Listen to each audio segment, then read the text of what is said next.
Yep, calculated exactly as I intended, that went completely perfectly to plan. Unlike this video, which I intended to do in December, and yet me, the punctual me, is now talking about this in the end of January. But as you can probably tell from the title, the thing I want to talk about is limited time modes. Over the last generation of consoles, we saw a large shift for first-person shooter games, and generally multiplayer games as a whole.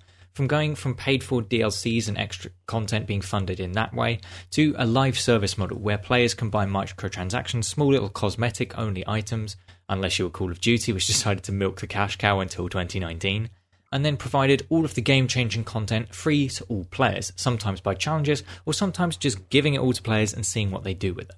Now this has had a number of benefits. The obvious ones is that it keeps your player base together, you don't have the issues where some players have some content but not others, and it means everyone can play with each other all the time. It's also allowed crossplay to be implemented in a lot of games because you now have parity of content between all of the platforms, which has been a really good thing. It's increased player numbers, it's also increased player retention, and it just allows everyone in the game sphere to have a much better experience. Now not everyone has been overjoyed with this, sometimes the pricing point of these cosmetics seems a bit ridiculous, but at the end of the day they are all optional, which is why players generally accept them. But the one thing I think has been the best change from adopting the live service model is limited time modes, because these allow developers to really experiment with what they can do with their games and what alternate experiences they can create with them. Sometimes these are used to test new mechanics, such as the Shadowfall mode being an effective tester for Revenant Ultimate in Apex Legends, or the Sugar Fright mode in Rainbow Six Siege being a way of testing out deathmatch or kill confirm style game modes within that game. It's one way to use that, but also it just gives players brand new experiences that they didn't have before, and it allows the developers to really get really creative with the themes and the game mechanics of these modes, which is one of the things that's kept me coming back to various games. One thing that almost all live service games have struggled with is retention past the third year of the game's content. You find at that point you've got an influx of new players and a gradual decline of the older player base. The older player base has seen the game change from something that they loved to something a little bit different. It's not the exact same game that they bought originally, and so they start to wane their interest, and you sort of see this cyclic influx and loss of players. And it leads to a little bit of toxicity within communities. You find that people say, oh, the game's just getting worse, they don't care about the game anymore, when it's simply a fact of it's very difficult for someone to continually enjoy doing the same thing for years on end if it doesn't change, and yet if it does change, it will sometimes alienate those players because it's no longer what they wanted to play. And whilst I've also experienced some of this, especially with a game like Rainbow Six Siege, which I've been playing for 6 years now, there have been times when I've absolutely loved it and been all into it, and then it's had a small change, or even a large change, which has just meant that I don't want to play it as much. And yet these limited time modes come out, they're wacky, they're crazy, and they have insane game modifiers to them, and it brings me back, and those actually make me want to play the game again. Some of my favourites of all time have to be the Shadowfall event from Apex Legends. This one was fantastic. Whereas the game is normally a trios or duos battle royale, it then changed to be more of like a somewhat survival free-for-all. You've got every player against each other, you kill a player and they come back as a shadow, and the shadows have to try and kill all living legends. Once you get to the top 10, those legends then have to try and extract, a bit like Titanfall. And it was just such a fun mode. Occasionally you'd make a friend with another player and you'd try and survive with each other. Occasionally you'd also try and queue up with a buddy at the same time and see if you could get into the same server and just have all sorts of shenanigans. But it was that bit of tension when you got to that top 10 trying to get to the dropship before the shadows killed you. It was really fun, especially when you got to do it with a really random legend. Like, I'm still proud to have done it with Crypto. That was probably the most difficult legend to escape with. But it was so much fun, the change in gameplay. And then you've had loads of amazing events in Rainbow Six Siege. You've got some of the little arcadey ones which are fun. The main one of those I've played is Golden Gun, which is good fun. It's one that I can play for a bit, but it doesn't quite hold my attention as much as the more dedicated modes. One of the best ones of all time has to be the Doctor's Curse event. This one was phenomenal. The aesthetic change to theme park, the change of the gameplay was fantastic. You've got all of the defenders are trap characters and all the attackers are hunters, which have Sledge's hammer and their tracking abilities. And it's just so much fun. It's so difficult at times to survive as defender, but that challenge makes it enjoyable and it makes you keep wanting to try and have those crazy moments. Like, I went back and played the reboot of the mode this year. It was different. They had to patch it because people were glitching, which is unfortunately one of the things in Siege. People like to spoil these limited time modes by abusing glitches, but thankfully they were able to fix it this time.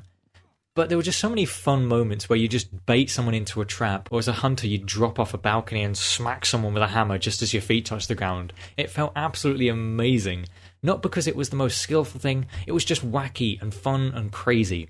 But I think my personal favourite in Siege has to have been the Mute Protocol event.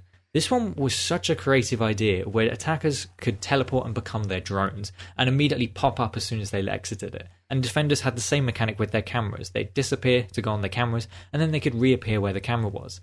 It had so much intrigue with this game mode, trying to stop the attackers from capturing the objectives and then trying to pop up behind someone for a surprise attack. It was just such a cool idea for a mode. Unfortunately, as I've said, this one was ruined by glitches. But when it wasn't being abused, it was one of the most fun changes of gameplay ever. And then we've also had ones like the Showdown event where it was a Western themed. It was difficult as hell to get kills with the boss G, but it was such a crazy and fun event. And then the fact that Recruit was involved meant you just had the weirdest end screens possible. And then you also had modes like Grand Larceny. That one was fantastic, where you could basically destroy the entirety of Hereford. I think people have much preferred it if it was the new Hereford they were destroying. But that was just a great change of gameplay. And it was showing players something that they experimented with very early on in development of the game, where basically the entire map was destructible. And yet, players now got to experience this. And what's more, they've even gone to the length of allowing players to experience what the game used to be like. We had the Legacy game mode briefly in Siege, where you could play only the Trailblazer operators. The attachments on their weapons were a bit different to what we saw back in Year 1, but it was really cool to see how the game played differently, how much simpler the utility usage was. But at the same time, it didn't perfectly replicate it, because obviously players know a lot more about the game now. They have a lot more understanding about how to set up a defensive site, how to actually maneuver and manipulate the map in their favour, whereas back in Year 1 we didn't know that. Apex has also done this, bringing back old versions of King's Canyon and World's Edge, showing players what the maps used to be like back when we first played the game. And it's just a really fun cycle of content for me. Every couple of months you get this new mode which gives you a new way to play the game or allows you to revisit the original way the game was designed. And I love that. It gives you so much more intrigue and it kind of allows you to reset. Sometimes with these games it can get a bit much, especially in Apex at the moment. It gets frustrating when I get back from work and the first game I go into in a casual lobby has a Predator in the Champions squad. Like, that's one of the top 100 players in the world, I think. That's just irritating. And yet I get to play a limited time mode like the Winter Express. And it's chilled out, it's just wacky and it's crazy. And sometimes I can just mess about in it with friends. And it's that kind of thing which just helps you reset, helps you realise that you can still have fun in these shooters. And Twitch streamers don't have to ruin every single game mode known to man. And it's this which has arguably kept me coming back to a lot of these live service games. Being able to get new ways of playing it, new ways of experiencing the content, and sometimes just being able to revisit how it used to be has been fantastic. I really look forward to seeing what new modes they bring in the future, because quite frankly what we've seen so far has been nothing short of spectacular. Of course, this is a discussion, so if you want to leave any of your thoughts in the comment section down below. Do you like limited time modes? What has been your favourite, and do you have any particularly fond memories from them? And of course, if you'd like to see more of my videos, please do feel free to subscribe. Anyway, I've been the guy from the Gamertag, and I'll see you on another video.